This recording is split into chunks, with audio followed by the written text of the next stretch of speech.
Hello అందరికీ. అందరూ ఎలా ఉన్నారు? బాగున్నారా? నేనైతే చాలా బాగున్నానండి. మీరంతా కూడా చాలా చాలా బాగుండాలని మనస్ఫూర్తిగా కోరుకుంటున్నాను. పండ్లను తెల్లగా ఎలా చేసుకోవాలి, అది కూడా 2 నిమిషాల్లో అనేది చూపించబోతున్నానండి. 100% న్యాచురల్ హోమ్ రెమెడీ. మన ఇంట్లో దొరికే వాటితోనే ఈజీగా పండ్లని తెల్లగా తయారు చేసుకోవచ్చండి. అదేవిధంగా చిగుళ్ళలో ఎలాంటి సమస్య ఉన్నా కూడా దూరం అయిపోతుందండి. చాలా సింపుల్ హోమ్ రెమెడీ. దీనికోసం కావాల్సిన పదార్థాలు వచ్చేసి పసుపులో యాంటీ బ్యాక్టీరియల్ గుణాలు ఉంటాయి.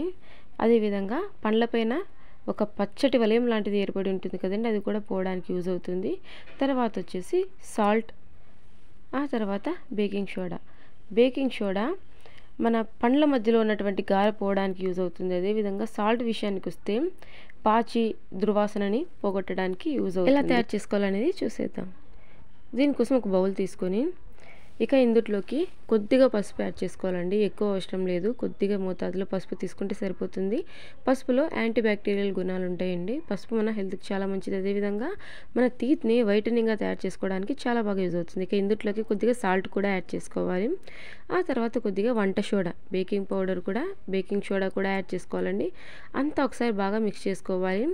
అన్నీ కూడా మన కిచెన్లో దొరికేవేనండి. బయట నుంచి ఏమి కొని తేవాల్సిన అవసరం ఏమీ లేకుండా ఇంట్లో దొరికే ఇంగ్రీడియంట్స్ తోటి మనము ఈజీగా హోమ్ రెమెడీస్ అయితే తయారు చేసుకోవచ్చు. ఇక ఇందులోకి కొద్దిగా వాటర్ యాడ్ చేసుకొని మిక్స్ చేసుకోవాలి. 2 నిమిషాల్లో ఎంతటి గార పట్టిన పండ్లైనా సరే తెల్లగా తలతల మెరిసిపోతాయండి. డెఫినెట్గా ఈ రెమెడీని ట్రై చేయండి. ఈ విధంగా మిక్స్ చేసుకోవాలి. నార్మల్గా మనం మార్నింగ్ టైం బ్రష్ చేస్తాం కదండి, బ్రష్ చేసిన తర్వాత పేస్ట్ తోటి బ్రష్ చేసిన తర్వాత సెకండ్ టైం దీంతో బ్రష్ చేయాలండి. చాలా మంచి రిజల్ట్ ఉంటుందండి. తప్పకుండా ట్రై చేయండి.